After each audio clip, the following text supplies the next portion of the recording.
Hi everybody, it's Amanda. We are here at the beautiful Berklee College of Music.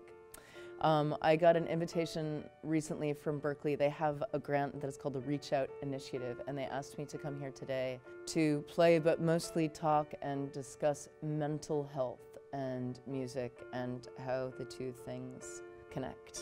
And so there's gonna be a little bit of playing, a little bit of talking, a little bit of question and answering from the students at Berklee, all of whom are musicians. And because of the Patreon, I have the budget to film and record all of this. So if you are one of my 12,000 patrons, thank you for your patronage, because that's what's making the filming possible, and I hope you enjoy. Good afternoon. Welcome. I'm glad you all could be here. Oh, thank you very much. My name is Leah Driscoll. I'm the Director of Health and Wellness Programs here at Berklee. I also oversee a grant called the Reach Out Initiative, and the mission of the Reach Out Initiative is to provide education and outreach to students on a variety of topics that are outside of directly what you're learning in the classroom as it relates to music, theater, and dance. So the aim is to really increase dialogue around mental health and well-being, substance use disorders, and violence prevention. And a cornerstone of the work that we do is to bring in visiting artists to talk not only about these issues, but to talk about how important it is to think about yourselves as whole people and not just as musicians, artists, performers. Our past visiting artists, last year, Daryl McDaniels, DMC from Run DMC, joined us. We've had Big Frida, we've had Kelly Price. Who else am I forgetting, Barbara? Dave Ellefson from Megadeth and Rocco Prestia from Tower of Power. I'm so excited about today's guest, and I know from a few people I see in the audience that you are possibly more excited than I am, even as the person who gets to interview this person. So with that being said, if you've been to these clinics in the past, it's going to be pretty much the same format where I'll have a conversation with our artist, and then you all can ask questions. There's a mic. I'm going to shorten the normal amount of time that I have the one-on-one dialogue with our artist and open it up for more Q&A, because I definitely get the vibe that there are quite a few of you who have questions that you would like to ask. Our visiting artist, it's Amanda Palmer.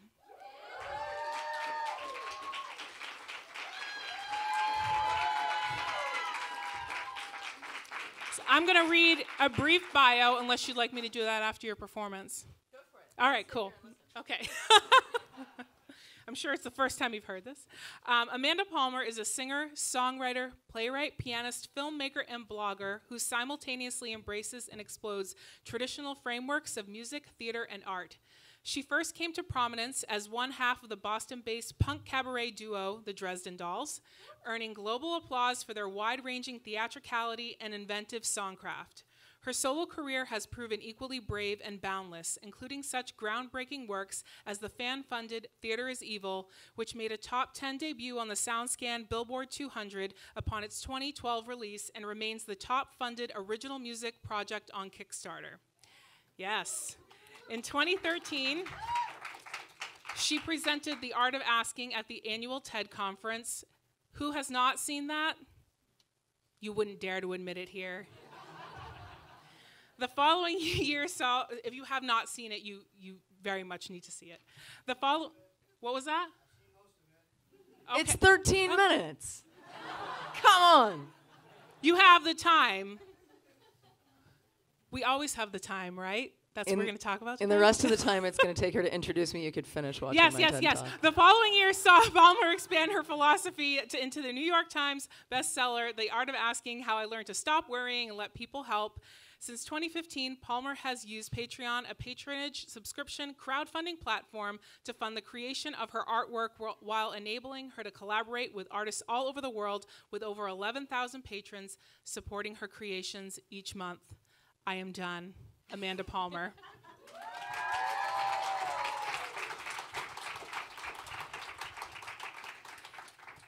So I just got off I'm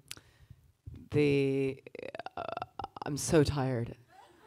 I'm just going to be really honest, and we're going to be really honest all day, but I just finished recording my first big record in 6 years a couple weeks ago in LA, and I got on a plane and went to London and immediately learned a whole different batch of material, relearned a whole different batch of material. And last week, with your own Berklee Dave Hughes, who was with me in London last week, did 3 shows with the Dresden Dolls in London, then flew from London to New York to do an after-voting party on November 6th, and then went to my house for like 12 hours in upstate New York, and then got up at 5:30 in the morning to drive here. And I didn't have a plan of what I was going to play. I just went on Twitter like 15 minutes ago and said, I'm talking about mental health. What do I play? So this is a crowdsourced set list. I'm going to just play 2 songs, and then we're going to talk, and then I'm going to play 2 songs at the end. And this isn't a song that I usually have under my fingers, but because I just played it with the Dresden Dolls in London, you'll get a rare solo occurrence of this song, which is from the Dresden Dolls' first record, written down Mass Ave, about 10 blocks at my apartment, for you, about mental health.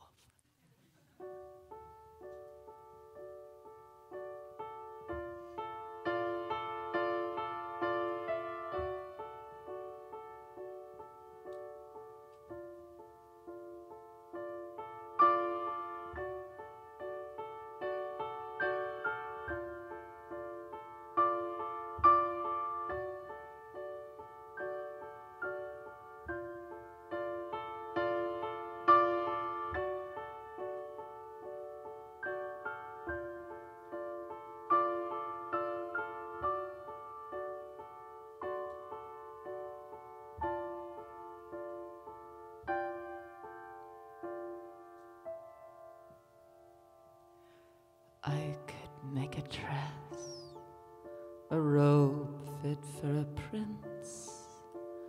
I could clothe a continent, but I can't sew a stitch. I can paint my face and stand very, very still. It's not very practical, but it still pays the bills. I can change my name, and I could be your type. I can dance and win at games like backgammon. And life, I used to be the smart one, sharp as a tack. Funny that how skipping years ahead has held me back. I used to be the bright one, top in my class. Funny what they give you when you just learn how to ask. I can write a song, but I can't sing in key. I can play piano, but I never learned to read.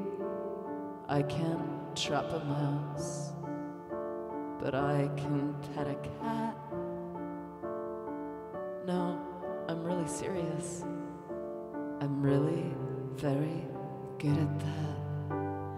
I can't fix a car, but I can fix a flat.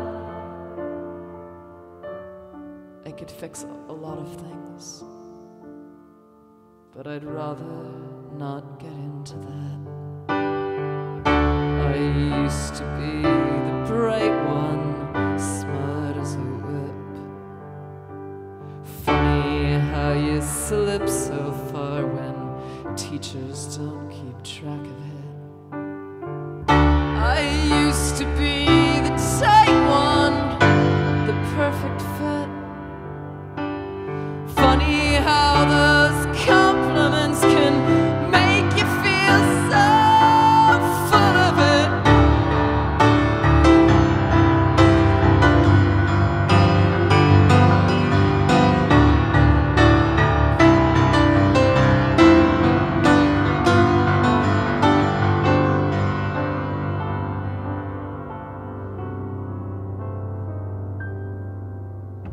can shuffle, cut, and deal, but I can't draw a hand.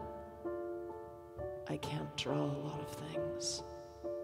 I hope you understand I'm not exceptionally shy, but I've never had a man that I could look straight in the eye and tell my secret plans.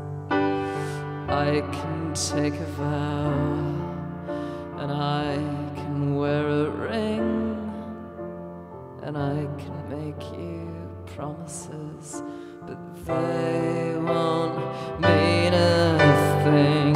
Can't you just fix it for me? I'll pay you well. Fuck, I'd give you anything if you could earn this. Oh, can't you just fix it for me? It's gone berserk. Fuck, I'd give you anything. You could make the damn thing work. Can't you just fix it for me? I'll pay you well.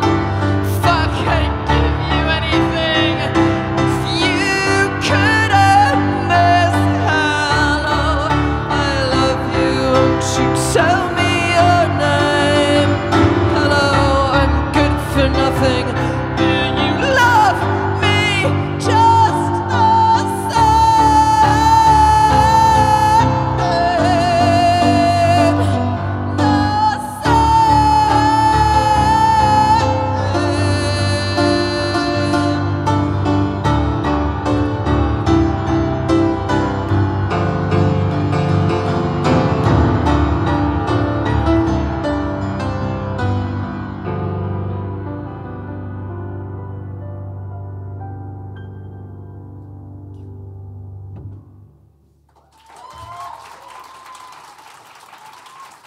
Thank you.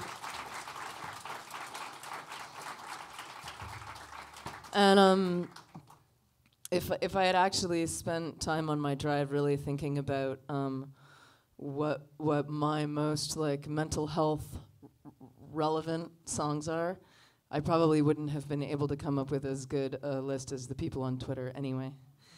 This was the most requested or most mentioned. And I'd forgotten about it.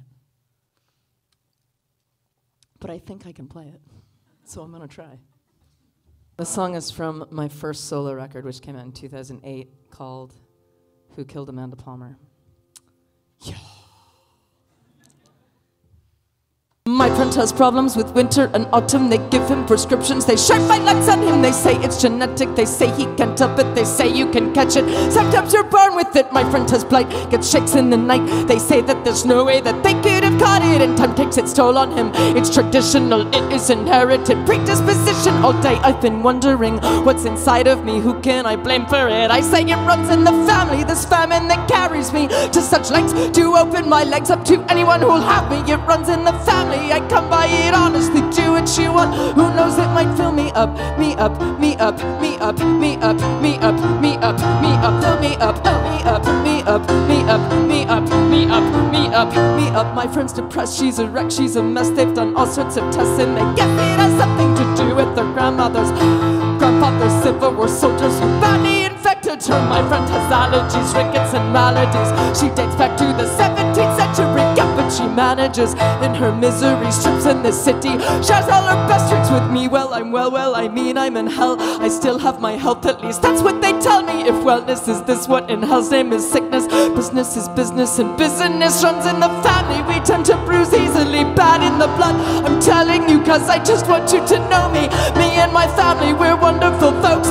Don't get too close to me, cause you might knock me up, me up, me up, me up, me up, me up, me up, me up, knock me up, me up, me up, me up, me up, me up, me up. Oh, Mary, have mercy, now look what I've done, but don't blame me because I can't tell where I come from, and running is something we've always done well. Mostly I can't even tell what I'm running from. Run from their pity, responsibility, run from the country and run from the city. I can run from the law, run from myself, run for my life. I can run into debt, I can run from it all, run till I'm gone, run for the office and run for the cause. I can run using every last ounce of energy.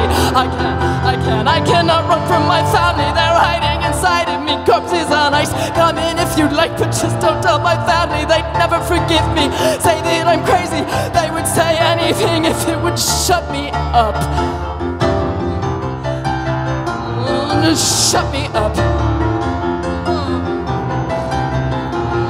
Shut me up, me up, me up, me up, me up, me up, me up, me up. Shut me up, me up, me up, me up, me up, me up, me up, me up, me up.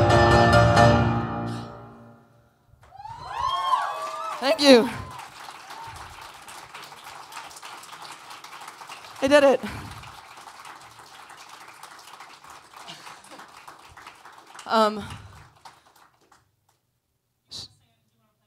No, I think that's good. Let's chat.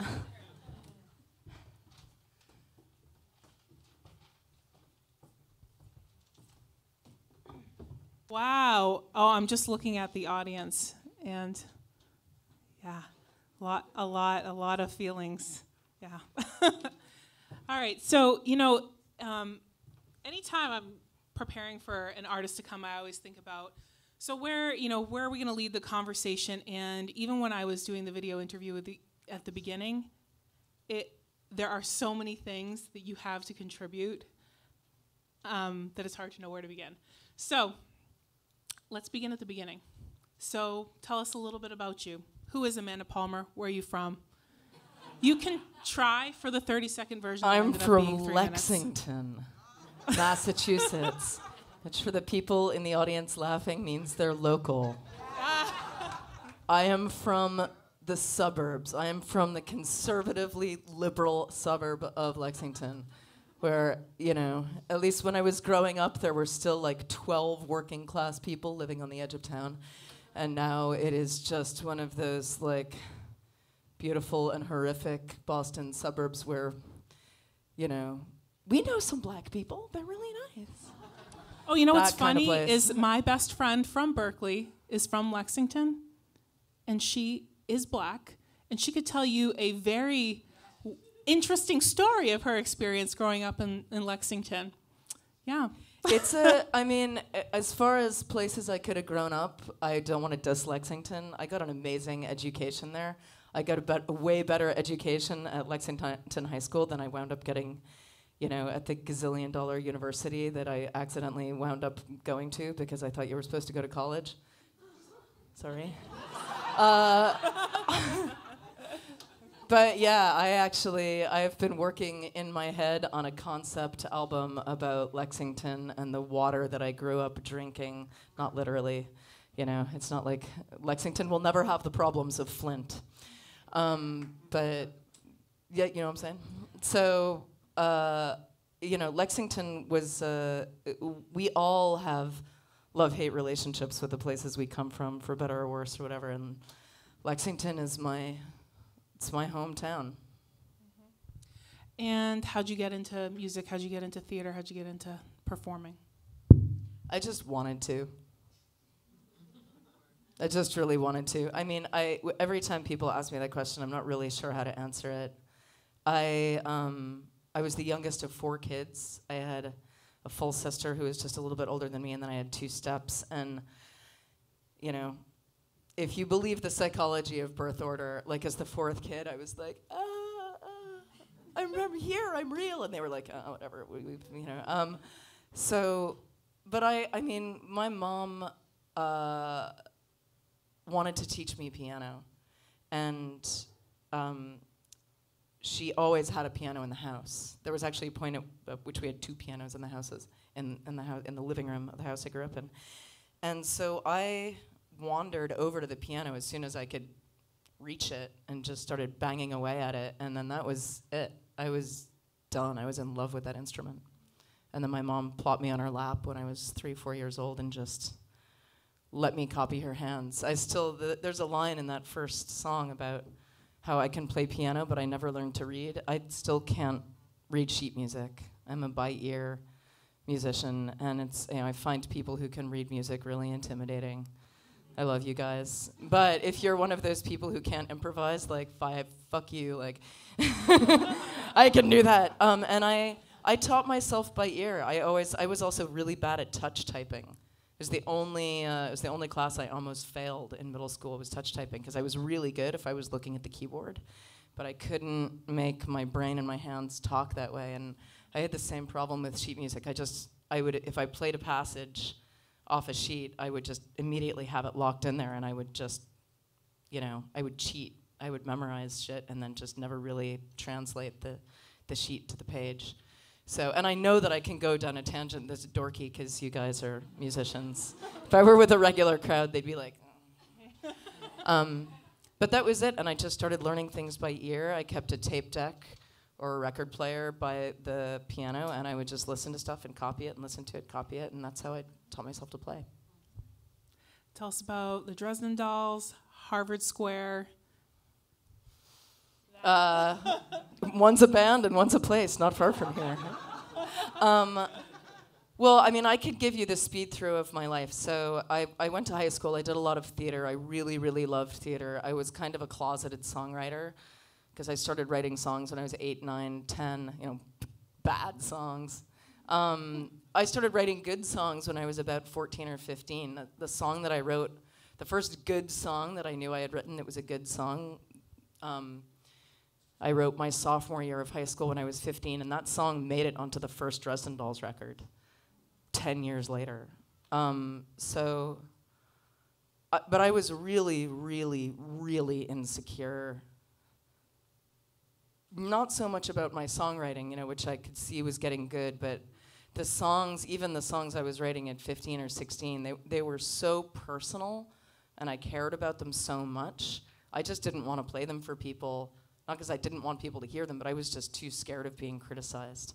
I just knew that I couldn't handle the rejection. And so I had a really kind of freaky relationship with the stage and playing anyone my music in my teen years and even in my early 20s, because I knew I couldn't handle the heat. And even indifference I couldn't handle. I couldn't handle someone listening to a song like, Perfect Fit or Slide, which was the song I wrote when I was 15. I couldn't handle giving someone a tape like that and them saying, yeah, it's pretty good. Anyway, it was just too frightening. So I just didn't play my music for anyone.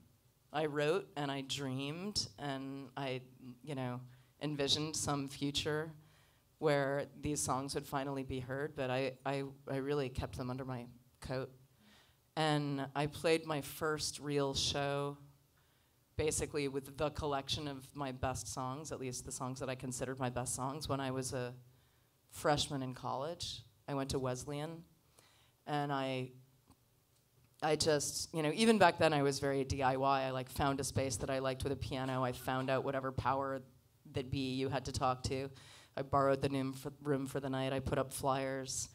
20 people came, and I was scared shitless. I was really, really afraid. But I knew I had to do it. I knew I was going to have to start somewhere. So from there, I probably played a show a year. I would do a show at my university or a show in Boston over the summer through a friend at a gallery. And the people in the audience, I think, had no idea how scared I was. Because I didn't act very scared, but I was always shitting my pants at those shows. Mostly because the material was just so personal, and I was like, any judgment on this music isn't a judgment on the music. It's definitely a judgment on me. I'm not just getting up there and singing standard blues songs or anything standard. And then in my 20s, I moved to Cambridge. I became a street performer. If you see my TED Talk, there's some pictures of it, but I was a living statue right in Harvard Square in front of Au Bon Pain, R.I.P., ABP. And I was like, this is amazing. I can make $50 an hour doing this. Fuck making coffee. But I also made coffee so that I could have a place in Harvard Square to keep all my shit. And that was Toscanini's when it was still back in Harvard Square. And all that time, I was living in an apartment and stuff, and I knew that I was just killing time until I could get a band together. And I, met a drummer, met a bass player, met a guitarist. I assumed that I had to put together a band because that's what you do. That's what music is. Music is, if I'm going to be a piano player, music is going to have to be piano, drums, bass, and guitar because that's what bands are. And that was the only language I kind of understood. And so I started putting together, I started jamming with various people that I met at parties and met here and there. And then in 2000, I threw a Halloween party at my house, where I still have my apartment down the street here. And Brian Viglione, the drummer of the Dresden Dolls, came to the party. I played 4 or 5 songs at the party, and he just came up to me and he was like, "You, me, we're playing music together." And I was like, "Good, because I just met a bassist. He seems okay too. Maybe we could have a band." And I won't tell you what happened to the bassist or the guitar player that we had in the band for a while, but what we realized is we didn't need a band. We realized that this music plus drums was enough, like more than enough. And Brian and I had this amazing chemistry, and we started playing my house, mostly. Nate, are you in the audience? Yep. That's Nate, who also works here at Berklee. He's my housemate, and we started putting on Dresden Dolls shows basically in our attic, and also at Pan 9, which was this sort of arts collective, communal living situation in Alston.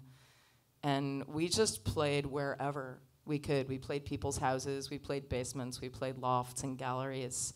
Our dream was to get a gig at the Middle East someday, upstairs at the Middle East. Downstairs. But we were driven. We were a really driven band, and we just played, and our community gathered around us, and it didn't take long. We finally got a gig at the Middle East, played it, and. But we paid our dues. We did every single shitty club in Boston and Cambridge. Name a shitty club, and we played it. And good that we did too, because we had, by the time we went in to record our first record, we had probably played 100 gigs, and we needed to have played those 100 gigs to really be tight on our recording. So that takes you up through the Dresden Dolls. I'm skipping a lot of bits, but read the book. Whatever. All right.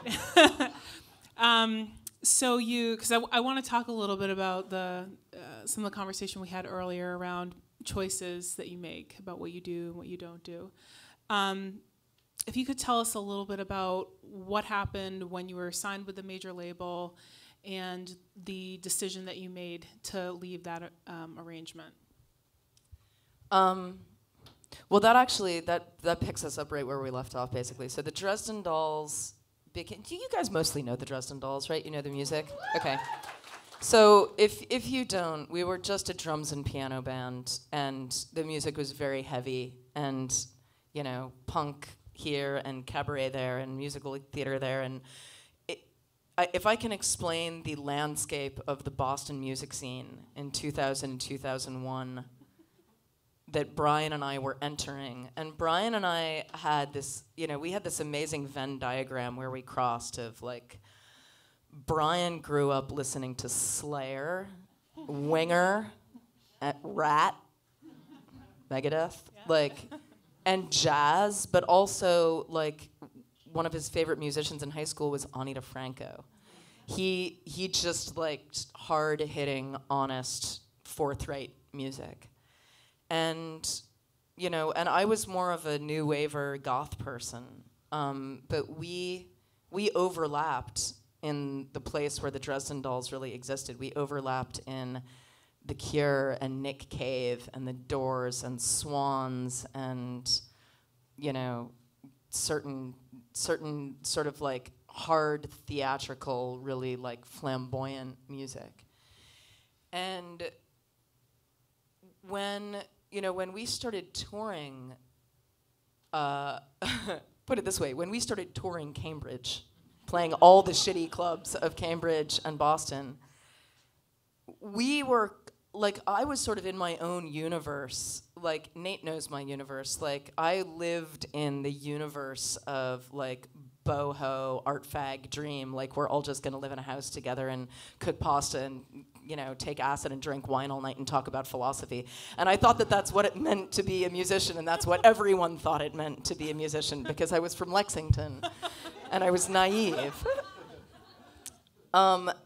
And then, you know, we came into this music scene that was very notably, and I didn't think about it at the time, was 95% male.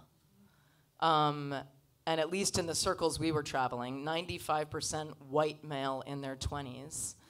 And it was just post-grunge.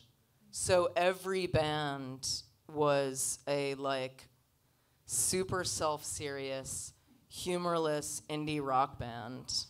There was no show. And the whole thing about the Dresden Dolls, we were like, we're gonna put on a show! Everyone come to our show! And all of the other bands were like, ugh, we don't do that. And we were like, we do that? Here, put on some face paint and wear a boa. Come to a show! And, you know, because that's where we came from. We came from, like, Theaterland, where the whole point was like, let's get together and put on a show, everybody. And people really hated us a lot. But also, like, our fans, our community, which started in, like, the galleries and lofts and boho corners of Boston and Cambridge that did exist, people were like, thank fuck, a show! Because, you know, because we went to all these other shows, and it involved just standing there while the band played and barely acknowledged you. And I was like, this is boring. Can someone put on a show? And we really, like, we involved our community a lot. If anyone in our community, and our community was wide, did anything, we put them on stage with us. Like, it didn't matter if you were a burlesque person or a stand-up comedian or a painter, or, like, if you were, like, if you ticked the weirdo performer box, we were like, let's put you in the show. So the early Dresden Dolls shows were like half rock show and half circus, mostly because we also wanted an excuse to get all of our friends in for free. So we were like, they're all in the band, they're part of the show. Just come on, just get on stage and do a thing. And, like, it was amazing. And, you know, we got a lot of attention while we still didn't have any help. So, you know, and also, like, the Boston Phoenix, when it existed, and the Boston Globe were like, oh, look, a band doing a show. This is interesting, this is new. And we were also just a really good band. We rehearsed a ton. We rehearsed at my house. We were lucky enough to have a free rehearsal space in the basement of my house. So we had rehearsal all the time, and we played through our songs all the time. And then we gigged constantly. So we got really good at being a band. And we started driving to New York and playing shows in New York and driving to Providence and playing shows in Boston, in Providence and Boston constantly. And I was booking the band. I was managing the band. If there was any publicity for the band or promo for the band, like, we were just doing everything ourselves. And in the beginning, it was okay because we could sort of handle it. But by the time the band had been doing this for a year, year and a half, you know, heading into 2-3 years, we were headlining the Middle East Downstairs, and we had no help in the admin department. It was just me and, like, the beginnings of email. And it was a fuck ton of work. And I very naively was like, our band is awesome. Everyone in Boston thinks our band is awesome. We're on the cover of the Boston Globe. Surely every label is gonna wanna sign us. And I sent out packages to name a label. I sent a package to pretty much every indie label on the planet. And they either didn't respond or they were polite enough to respond and say, like, your band is weird. We don't, are you a goth band? We don't sign goth bands. And I was like, fuck you, my band is great. But even the smallest of small indie labels wouldn't sign us. And as this was happening, we were getting more successful and more fans were coming to our shows. And I was like, I don't get it. But I know that I'm maxed because I'm trying to tour and be a songwriter and be a touring music person while booking all of the shows, while trying to hire a publicist, while trying to find a manager, while literally doing everything. And we were on the verge of collapse energetically when Roadrunner Records finally answered and was like, we'll sign you. You're kind of weird, kind of good. And we were just desperate. And it seemed like a good fit because Roadrunner Records back in 2003 when we signed with them, they were like a good solid label with a bunch of weird ass metal bands. You know, their roster was 3 inches of blood and etc. And we were like, if they're weird enough to sign all of these weird metal bands who have hardcore weird ass fans, they can probably handle us. They're not going to expect us to ever be a pop band who is going to sell millions of records because we never will. And so the first record went pretty well, and you know the band really exploded. We toured nationally. Roadrunner did a great job. They brought us to Europe. We toured all of Europe. And the minute we were signed with a label, a manager came running, an agent came running. Like all of a sudden, everyone wanted to work with us because we were real and authenticated by a giant label.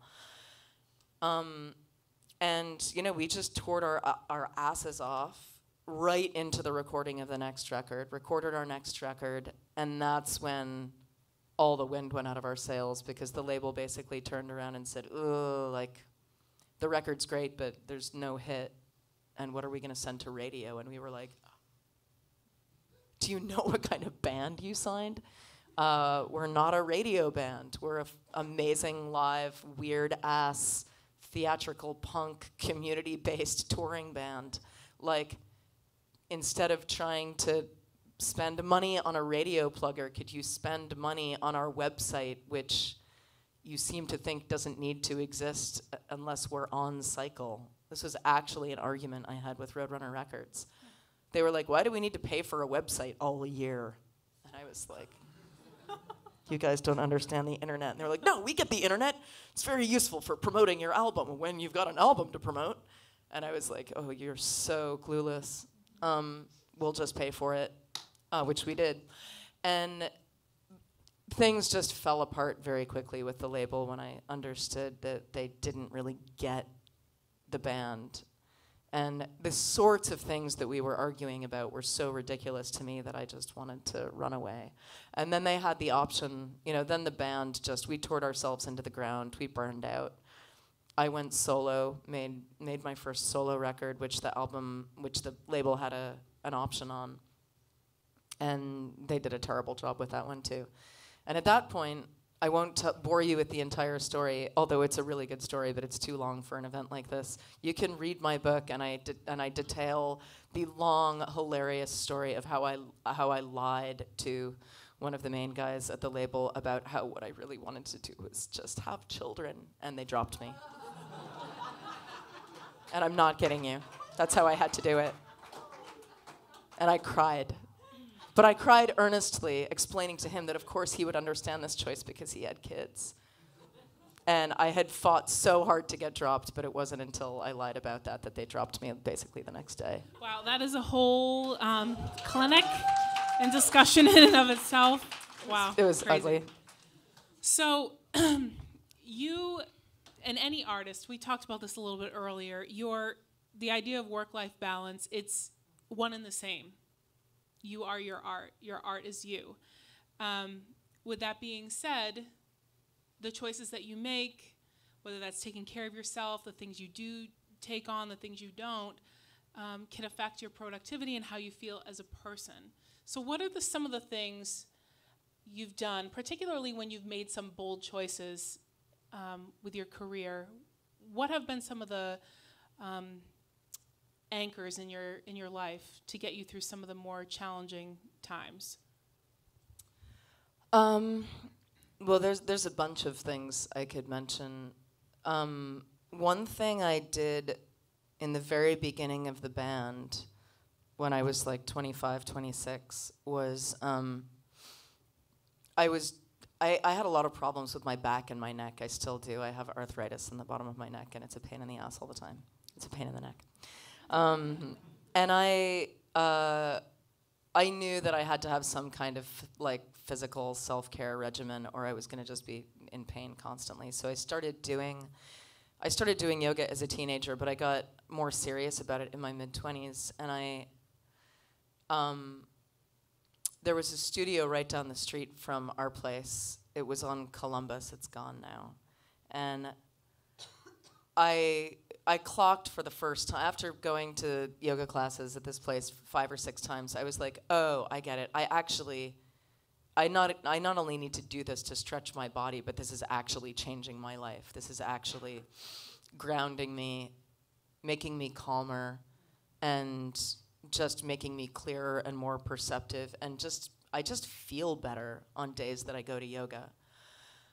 So I should definitely prioritize this. And I remember being in my apartment one morning, and it was 10:30, and there was a class at 11, and I was like, I should go, but I have so much to do. There are so many emails, and there's like a ticking clock, and there's just so much crap I have to take care of. And I sort of like sat myself down and gave myself a talk and was like, I will make a deal with you. No matter what you have to do, unless it is an emergency, go to yoga instead. Because generally, if you don't go because you have other shit to do, you're never going to go, ever. And so I made a deal with myself that if I even had the flickering motivation to get on my bike and bike to that yoga class, that everything else could fucking wait, and I would do it.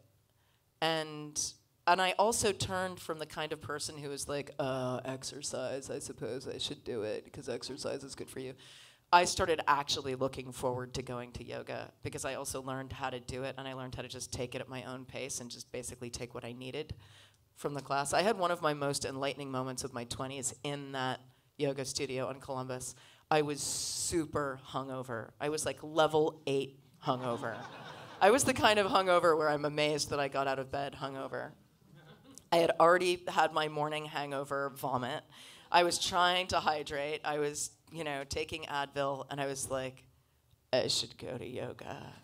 And this is, by the way, this is hot yoga. This is the Baptiste studio that used to be on Columbus Ave. And I was like, no, don't go to yoga. I'm a bad person. Why am I so hungover? I'm a terrible person. I should go to yoga just to punish myself for being hungover. Rah, rah, rah, rah, rah, rah, rah, rah. And I went, and I was so sick. And I stood there on the yoga mat, like, spinning, so hungover. And I got through like 20 minutes of the class, and then I stopped. And this is also one of the things that's really handy about just doing a regular yoga or meditation practice, is it allows you the space and the opportunity to just step outside yourself for a second and go, oh my God, this is how you're doing it. Like, this is how you're doing your life. This is how you're thinking. And I got about 20 minutes into the class, and I realized that I had literally spent 20 straight minutes yelling at myself. Yelling at myself, punishing myself, just feeling like a horrible person for being so hungover, and just like not even having like a modicum of compassion or kindness for the state that I happened to be in. And I was going through that thing that I think fucking everyone must go through when they're hungover, which is like, I should probably never drink again, ever. Like, maybe I should, or at least not drink for like a month, because like this just feels so terrible. I'm just like, never drinking again. But also just like, why did you do this? Why are you in this state? Why are you so terrible? Why are you such a bad person? Why? And I just like, I stopped after 20 minutes of this, and I was like, wow, Amanda, like, 20 minutes is a long time to just be having that brand of thought.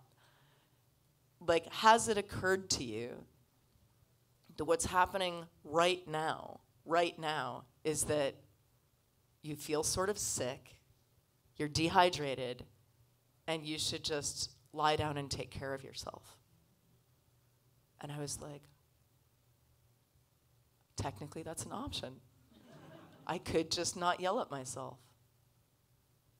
And I started to weep in the class because it was not just that moment. It was almost like, I was probably 28. It was like, oh my God, it took me 28 years to even have the thought that in this moment I had the option of just taking care of myself. Without why, without I'm going to beat myself up about last night and smoking half a pack of cigarettes, without anything. Just like, right now, you're tired, you're sick, just be nice to yourself. And I credit my yoga practice and my meditation practice, which I've been practicing for 25 years now, for all these small moments like that where I've had a chance to just confront myself and my patterns of thinking. It seems like really obvious stuff, but you also have to give it moments like that in which to happen, or it doesn't actually happen. You just stay in these thought patterns of like masochistic self-laceration or work ethic or like I'm just not doing enough, and you just spin out.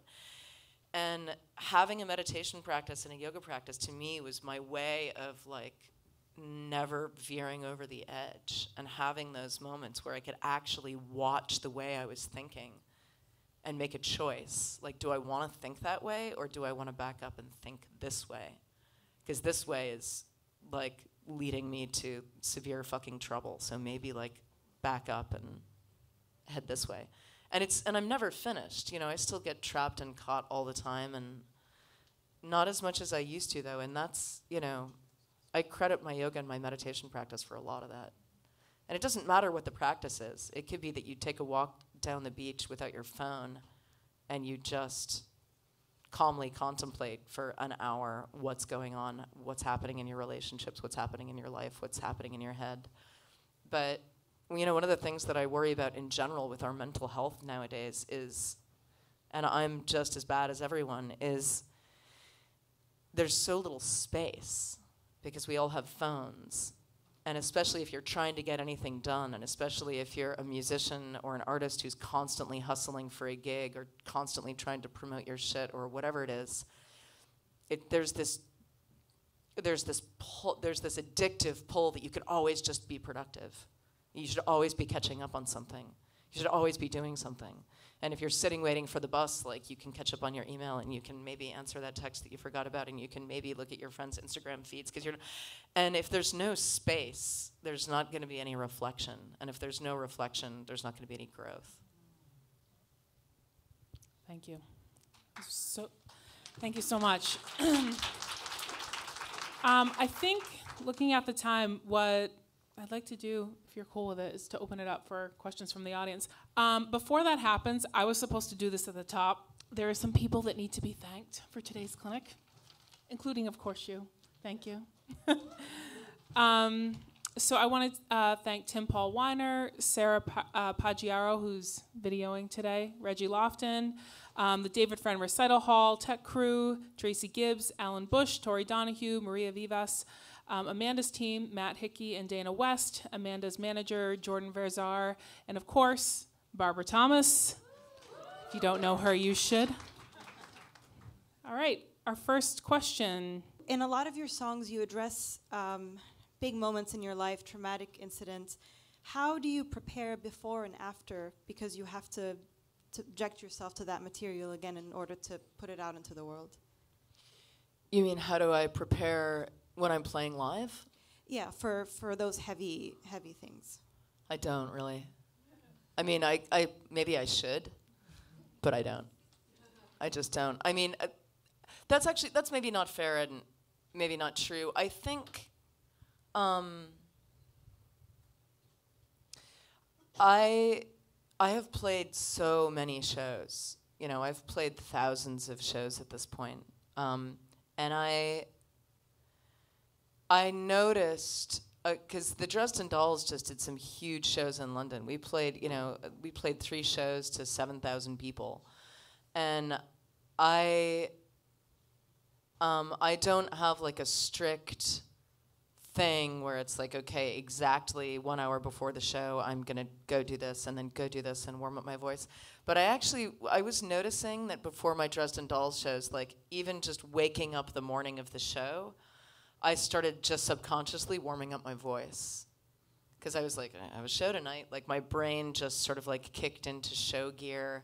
And I think everything from, you know, what I do on the day of a show, how I speak, what environments I put myself in. I won't go to a loud place where I have to yell at someone over music if I'm having a lunch, because I'm just subconsciously trying to protect everything, trying to protect my voice, and trying to protect myself, and also trying to protect my mental health.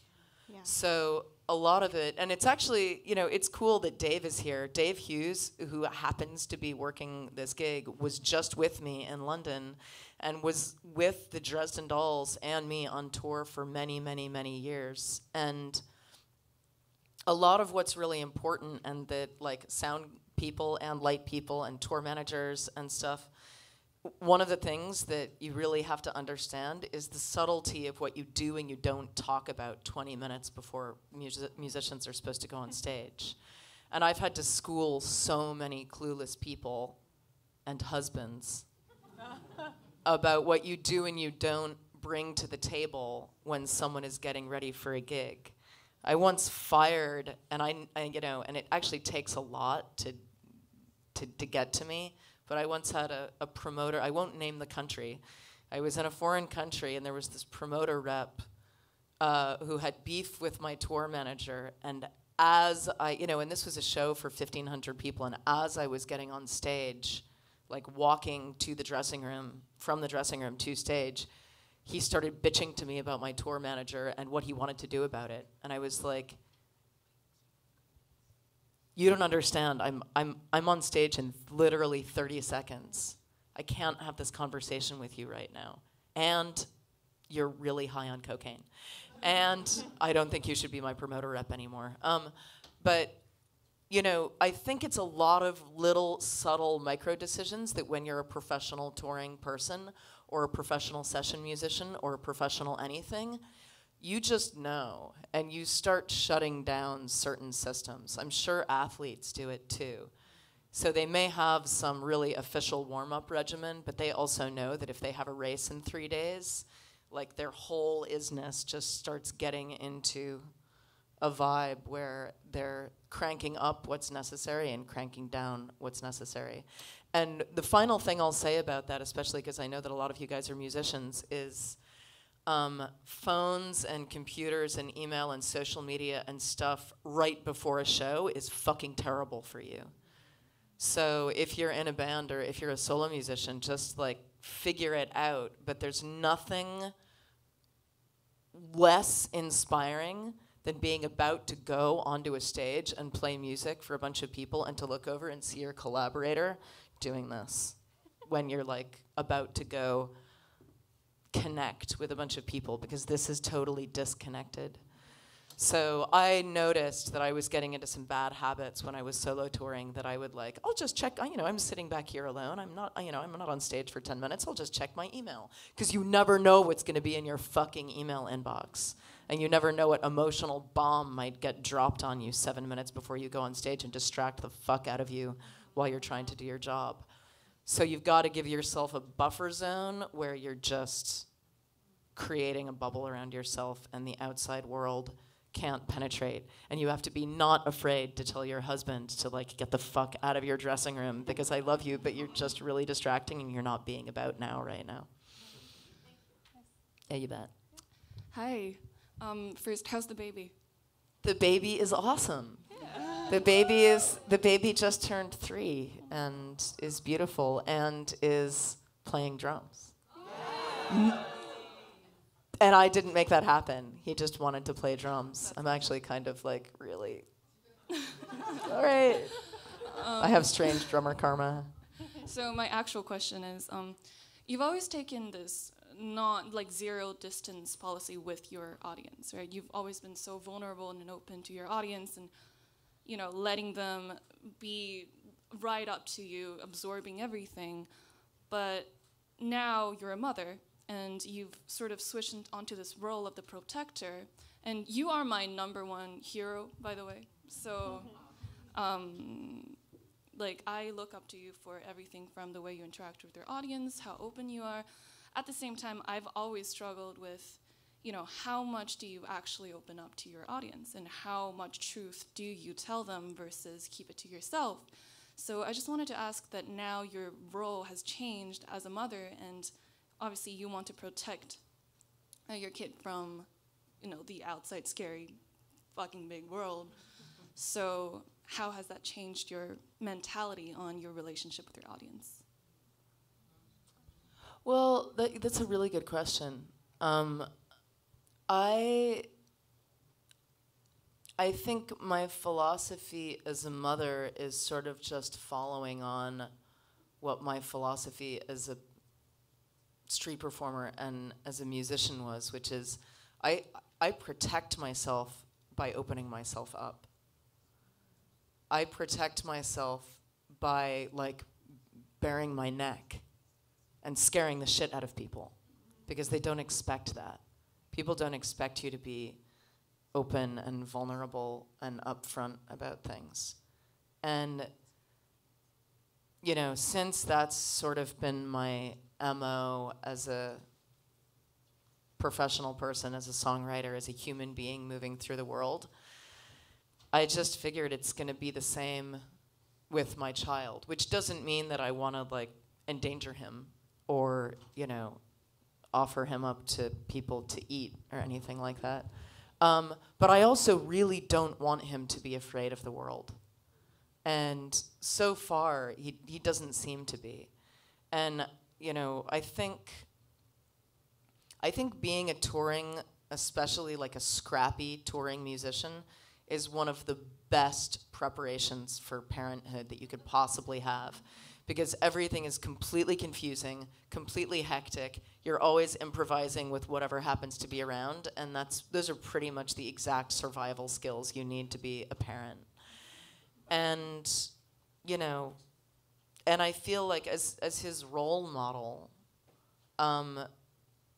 being unafraid to engage in the world and being unafraid of people and being unafraid to connect with and touch and trust people is the best thing I can show him, especially now, when that's actually, you know, starting to go against the general narrative of this culture, this country, of, like, fear and other, and, like, you know, you can trust some people, but not this person and this person and that person. You know, I just want him to understand that that's bananas. And, you know, that everyone out here is pretty much okay, you know, and don't be stupid. But, and so you know, it hasn't changed me very much. He's mostly just been swept up in the, you know, in the general way that I've been doing things. What I have found is, and I've been thinking about this a lot lately because, you know, he's 3 now, and I'm just starting to get back into my first really big project. You know, I just did my first big recording project, and I'm about to go on my first big tour since having a baby. As a person who, like, especially up until the time I had him, was like a serial sharer and blogger and commentator on my own life, and, you know, a lot of where I got my rocks off was by sharing everything that was happening to me and trying to make sense of it. I really wanted to share what was happening when I had a baby, but I had no time to do it. Like, I was so busy just having a baby and then being a mother and having an infant that I was like, I'm gonna just have to give that up. I'm gonna have to give up the part of myself that wants to do constant comment and constant art connecting and sense making, because I saw it all, you know, and I saw all the potential of all of these connections and all these songs I could write and all these things I could say about motherhood and all these things I could say about breastfeeding and all these things I could say about, you know, how wonderful it is and how hard it is and how terrible it is and how differently the world is treating me. And I want to say all of these things, and I'm just not going to. I'm too busy.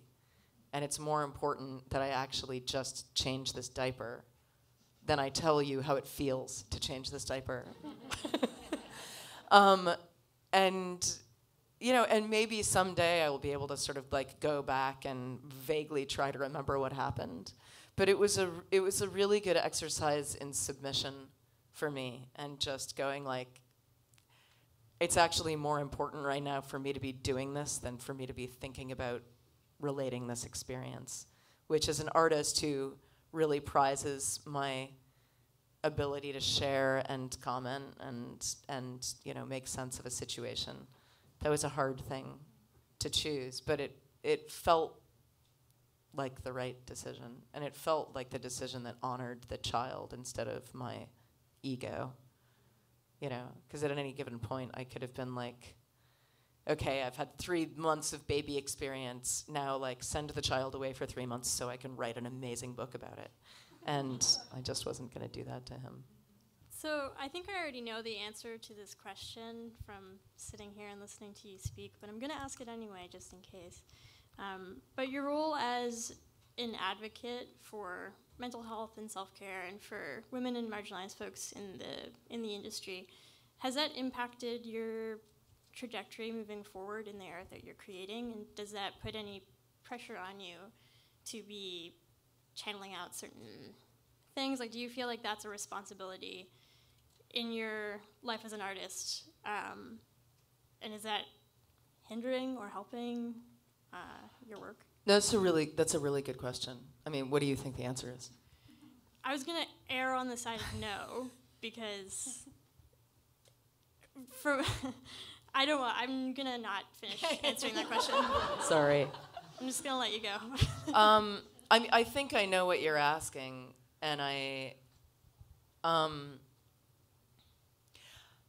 mean, to answer the question backwards about like whether it's a pain in the ass and whether it's a hindrance or a distraction or whatever from whatever else I would be doing, there is no whatever else I would be doing.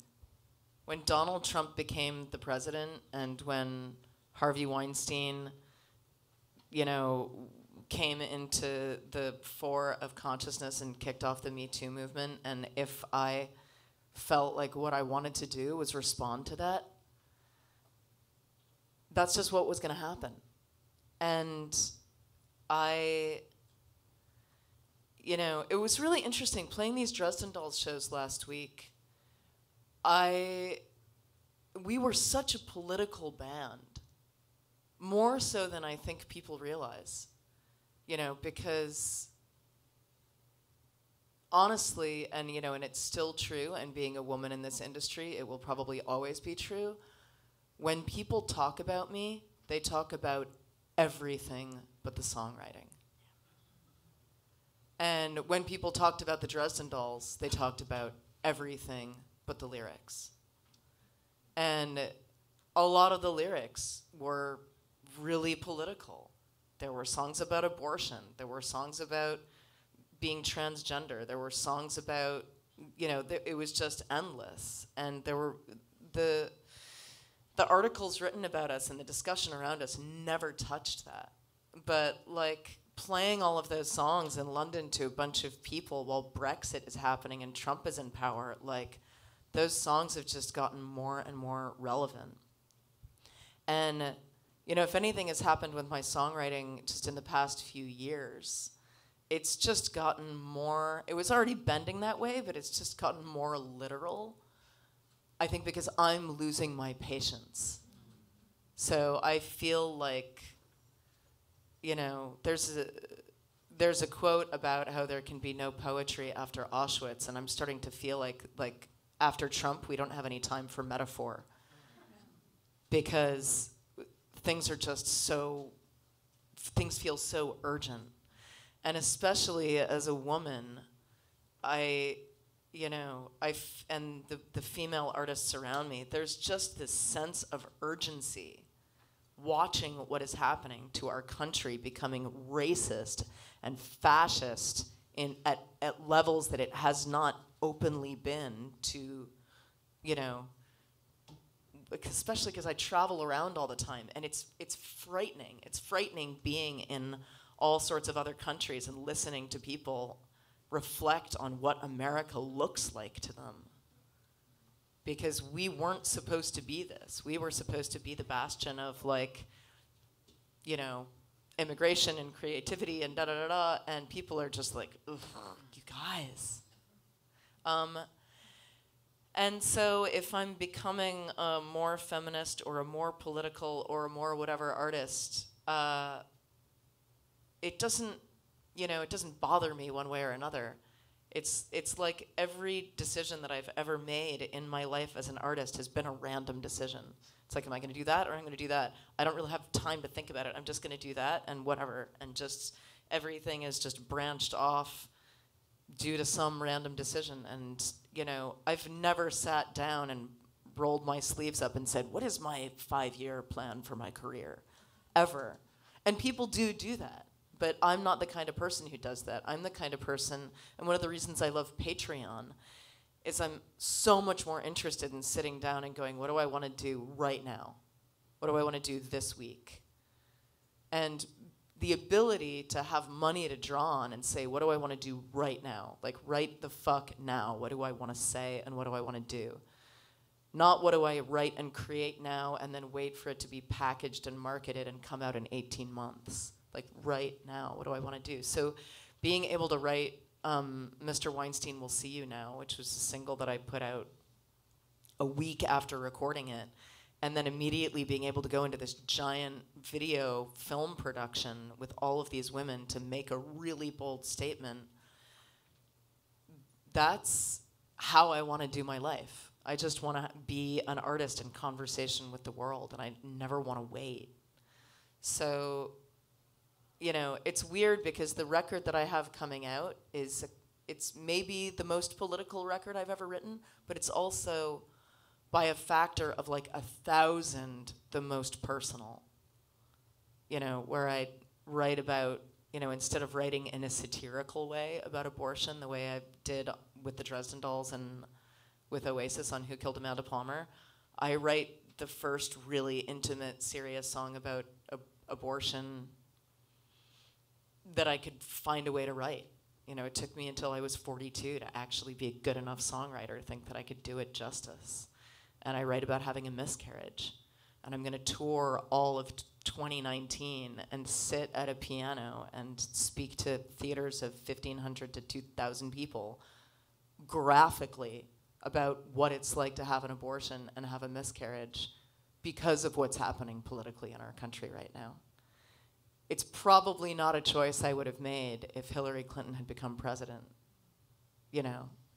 But because what's happening is happening, I don't feel like it is my responsibility to do it and like, oh, I have to go do my political feminist job. I want to. I want to do it because I can do it.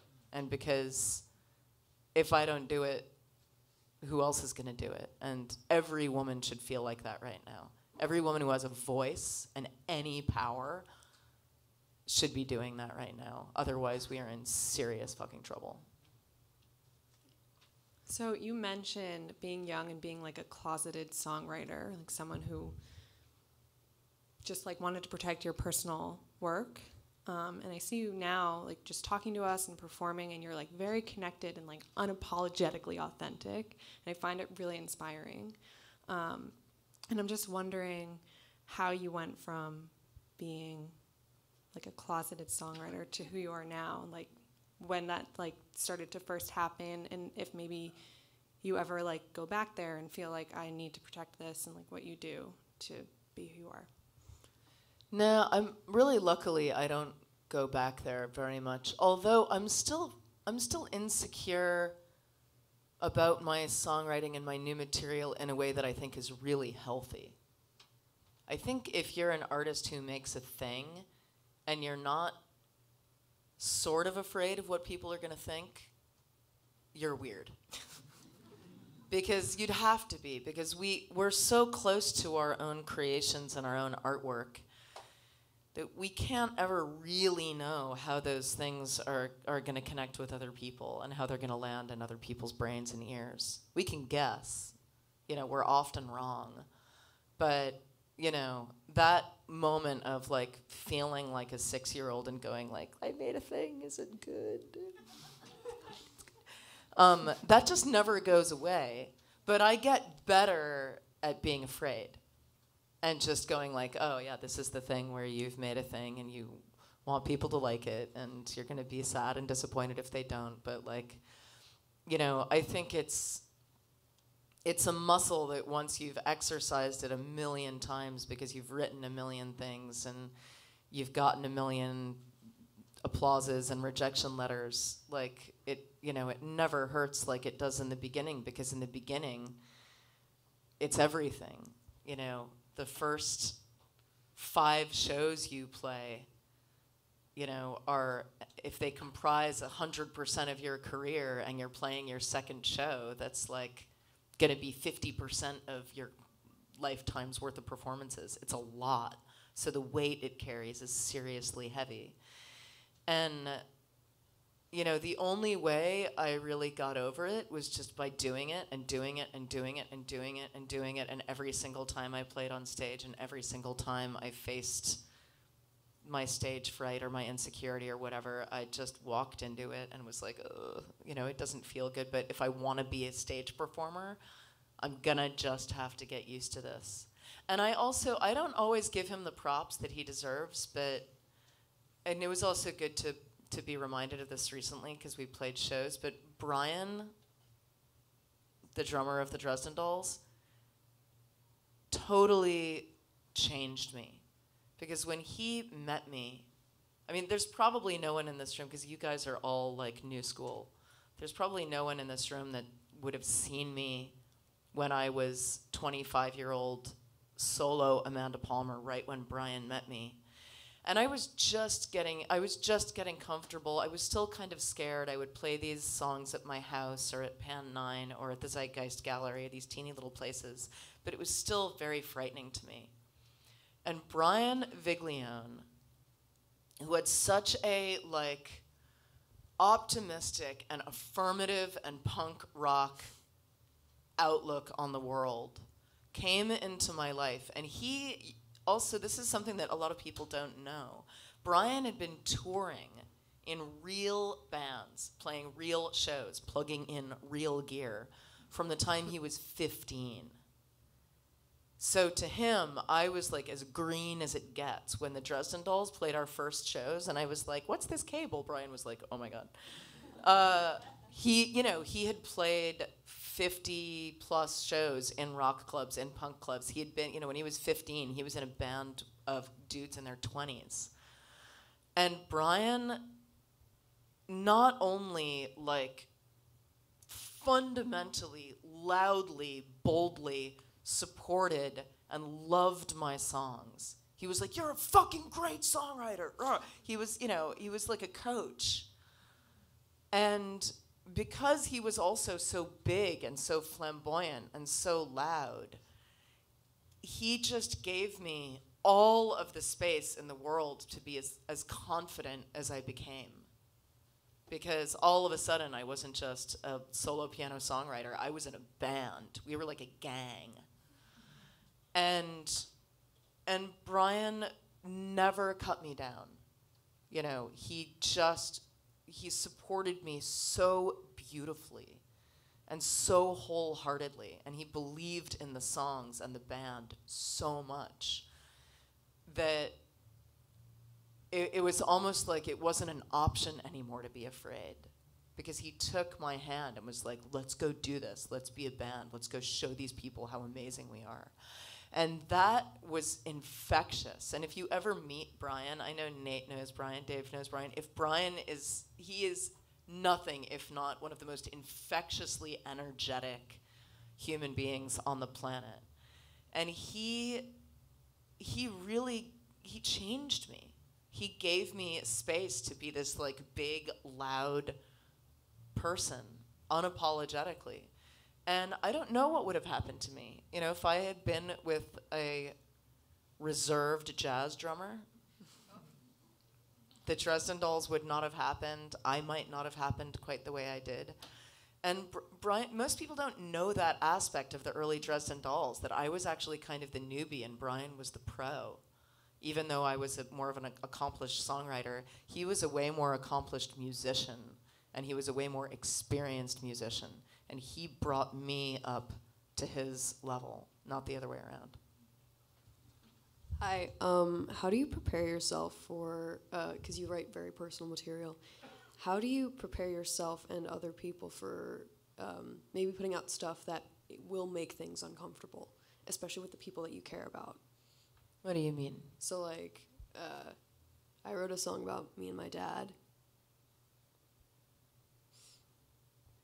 and I don't know how it'll affect him. I know what you're asking.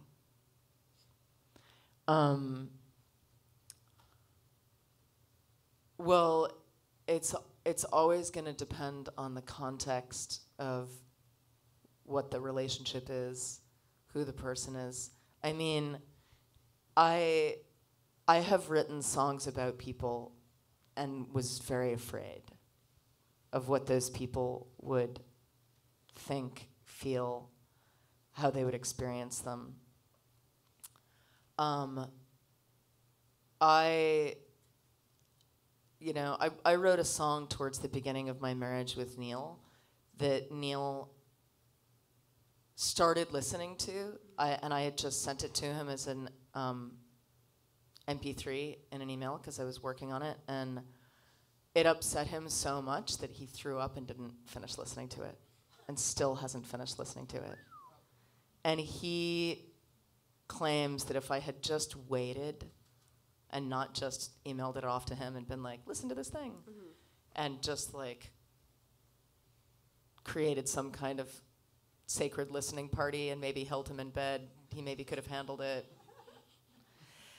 But I took the feedback, and when I wrote a song about 5 years later that it was, again, like I never know what's going to upset people, even when it's my husband. I had a song that I thought might really upset him. And I knew that he was going to hear it one way or another. So I knew that I was going to see him, in between the time that the album got mastered and the time it came out, which was pretty brief. And I said, I want to play you a song. I'm going to take you into the bedroom, lie down, put these headphones on, and I just pressed play, and I held him. And I was like, I really hope he's not upset. I really hope he's not upset. And he wasn't. I don't know if he would have been either way, but I wanted to be really careful. I'm not saying that's what you should do with your dad. But, there's been moments, there's been songs that I've written that aren't very nice about exes, and I've had meals where I try to ameliorate any acerbity that may have come through certain breakup songs with certain people, where I talk about the hyperbole of songwriting and really don't take it so personally. I was just really angry.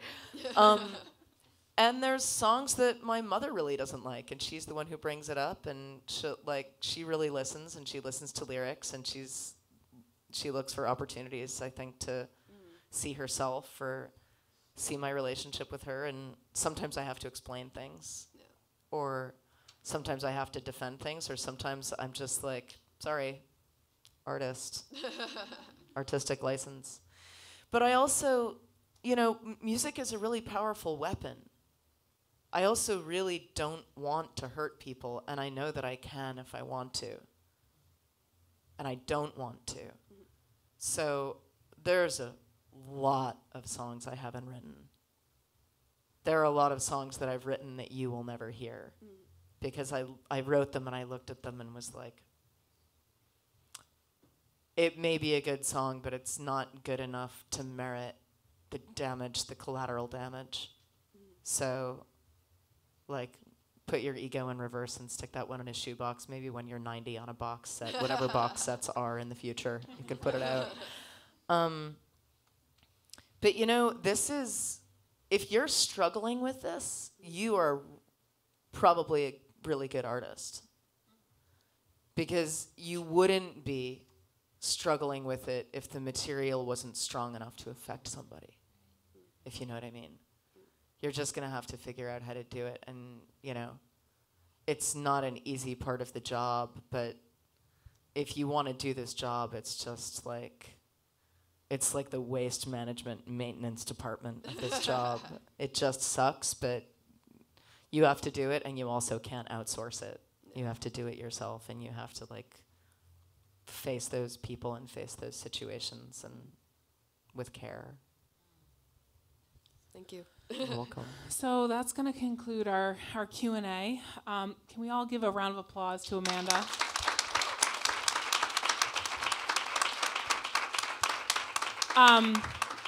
And I want to thank all of you. The questions, every single one of them that you asked were fantastic, and really I had a whole list of questions that I was going to ask, and I just had this feeling you were going to ask them. So thank you so much, and thank you for having a really real conversation with Amanda. So with that being said, Amanda's going to perform a couple of songs on I did one last one, but on the ukulele to send us out on a happy note. Okay. And also, while we're getting the ukulele set up, I'm not going to drop the exact date because it might change. It probably won't change, but in May, this album that I've been talking to you guys about that I'm putting out in March, I'm going to be coming through that tour to Boston in May, so keep a look out for it. It's going to be at the Orpheum. It's my first solo show at the Orpheum, my first time headlining there, and that's exciting and scary. It's big.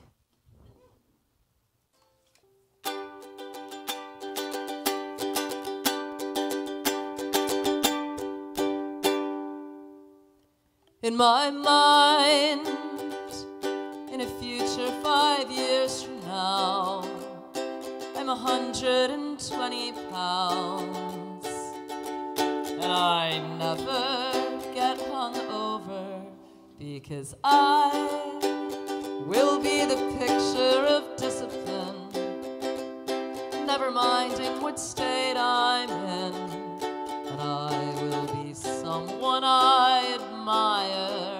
And it's funny how I imagined that I would be that person now, but it does not seem to have happened. Maybe I've just forgotten how to see that I'm not exactly the person that I thought I'd be.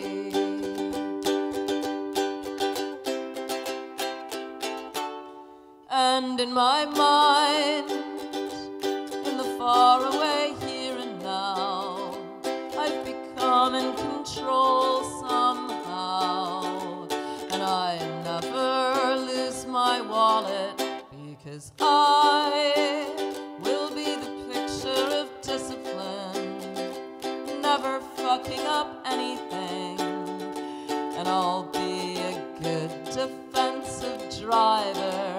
And it's funny how I imagine that I would be that person now, but it does not seem to have happened. Maybe I've just forgotten how to see that I'm not exactly the person that I want to be.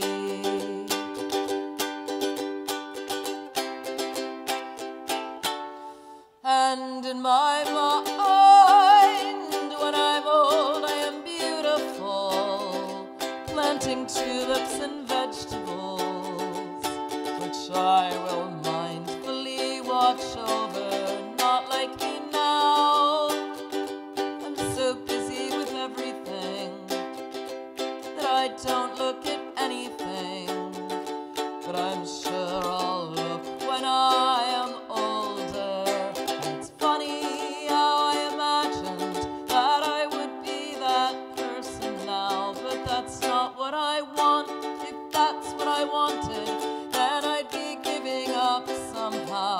How strange to see that I don't want to be the person that I want to be.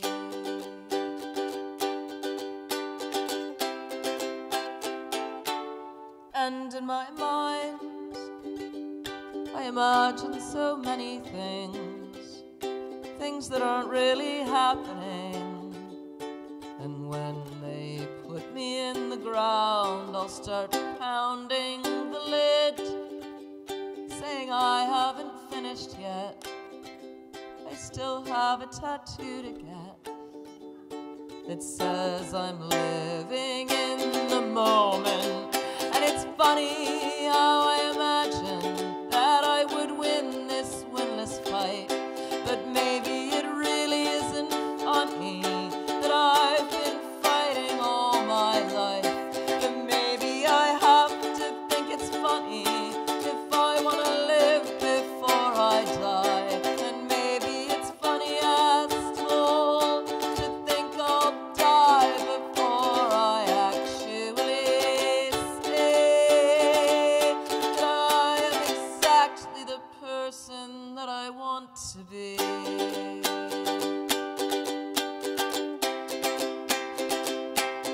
Fuck yes, I am exactly the person that I want to be.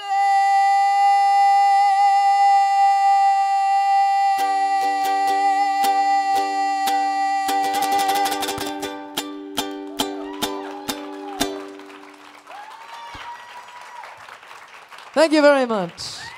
Good night. I mean, good morning, good afternoon, whatever the fuck it is. You've all been beautiful. Thanks, guys. And thanks to Leah and everyone here at Berklee who helped. And also a huge hand for Dave Hughes up on the sound. Thank you, guys.